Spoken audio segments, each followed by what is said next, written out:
Hi, in this video I'll talk about how to create a new ePortfolio or repermission a previously created ePortfolio to use with a Boise State class. I'll also cover how to edit your ePortfolio's menu and how to add content to your ePortfolio. Let's begin by logging into my.boisestate.edu. Once you've logged in, you'll see your name in the top right of the screen.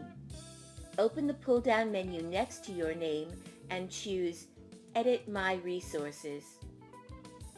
On the Resources page, search for Digitation, Boise State's ePortfolio software. Digitation for Students will appear in your search results. Click on the Add button to the right to add Digitation to your My.Boise State resources. Now you'll be able to easily log into Digitation from your resources list anytime you log in at My.Boise State. Once you log into Digitation, you'll see a Digitation homepage that looks like this. At the top of the screen, there's an orange How to Guides button. Clicking on this orange button will take you to our Digitation help site for students. There, you'll find step-by-step instructions for many of the things you'll need to do in Digitation, including things like customizing the look and feel of your ePortfolio that won't be covered in this video. On returning to the Digitation homepage and looking below the How to Guide section, you'll also see a My ePortfolios section. Your ePortfolios will be listed here. Below the My ePortfolios section, you'll also see a My Courses section. This section shows classes you are currently taking. We'll come back to talk about this section later on. Now, let's talk about creating and permissioning an ePortfolio. In this portion of the video, I'll cover two different scenarios. I'll show you both how to create a new ePortfolio if you don't have one, and how to re-permission a previously created ePortfolio if you have one you can reuse. For those of you creating a new ePortfolio, click the green plus button next to the My ePortfolios heading. This will bring you to the settings page for a new ePortfolio. We just need to fill out a few things on this page to create the portfolio. Begin by titling your ePortfolio. Please make sure you use your first and last name in the title. This will help your instructor find it easily. Next, select the My Academic Journey at Boise State ePortfolio template. Then, scroll down to the Permission section. Select a main setting. I'll choose Private within Boise State, but you can choose whatever setting you are most comfortable with. After you've chosen a main setting, click on the underlined Custom Permissions heading in the lower right of the Permissions section. Clicking on this heading allows you to hide and unhide the additional permissions search box. Adding additional permissions to your ePortfolio is very important. It's what allows you to use your ePortfolio in connection with the Boise State class. Search for your class here by the course number, such as UF space 100. Then select your class from the search results.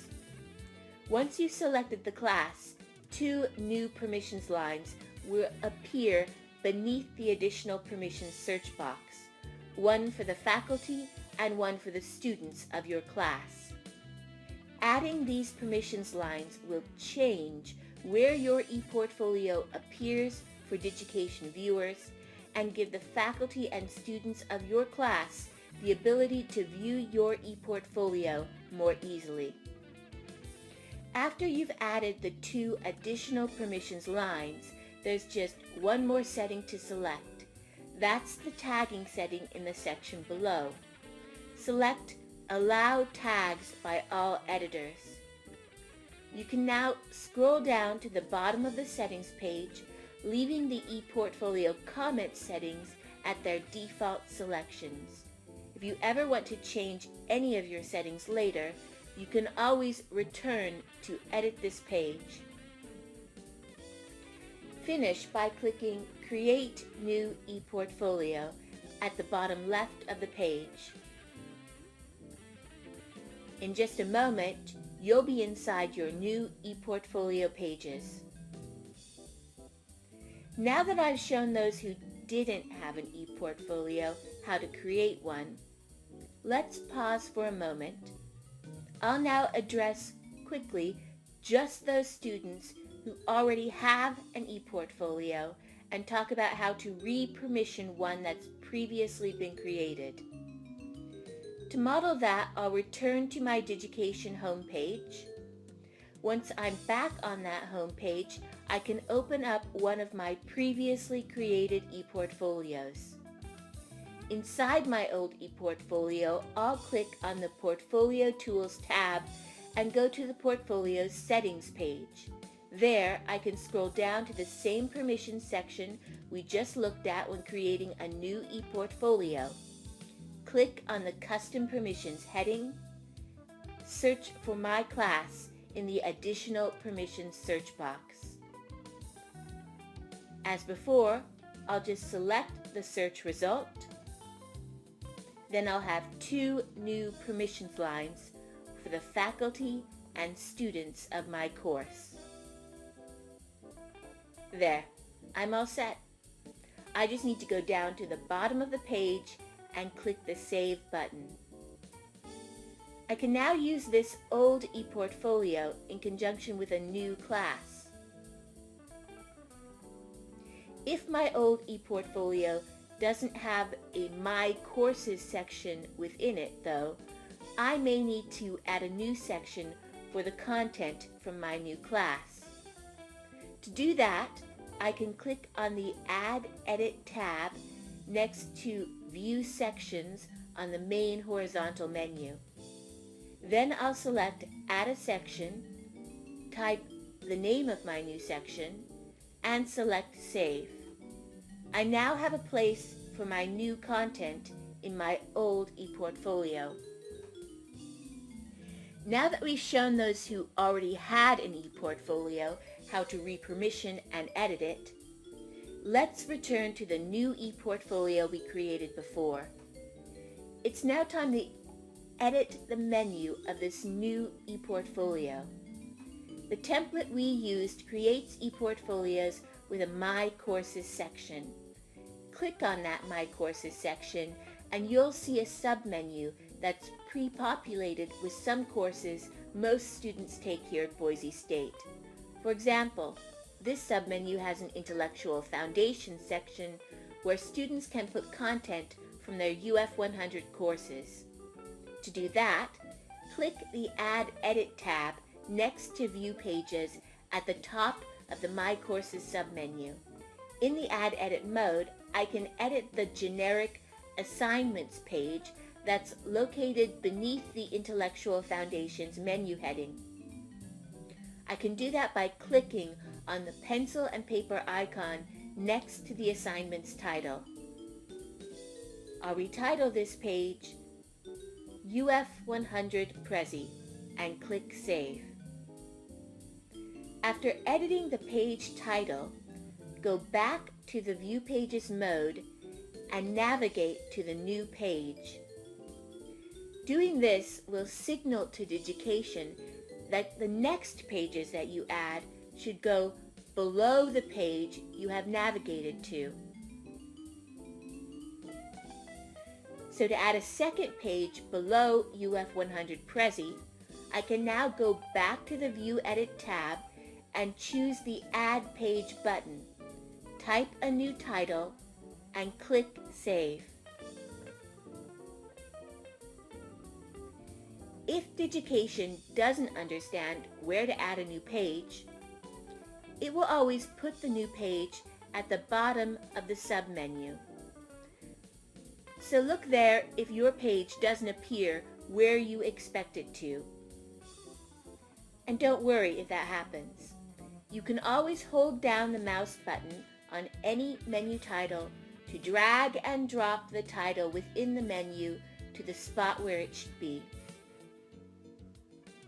Now that we've added pages to our menu for our new assignments, let's talk about adding some content to those pages. In Digitation, content is uploaded by adding different kinds of content modules. Choose Add a Module to begin, then select what type of content you are adding to the pages. You can leave your content type at the default Rich Text choice if you'd like a text box to appear into which you can directly type or paste. However, the best way to add papers or slides to your ePortfolio is often to save your Microsoft or Google Doc as a PDF file. Then choose the Image, Video, Audio module type. That's because PDFs are image files. Uploading your papers or slides as a PDF will ensure you retain all your original formatting. Click Add this module after choosing your content type. After the Image, Video, Audio module has loaded, just click Replace this media. A pop-up box that allows you to choose where you want to upload your content from will then appear. In this case, I'll say on the first tab, which says From My Computer, and click Choose File. I can now select a PDF file from my PC for upload and click Save. There.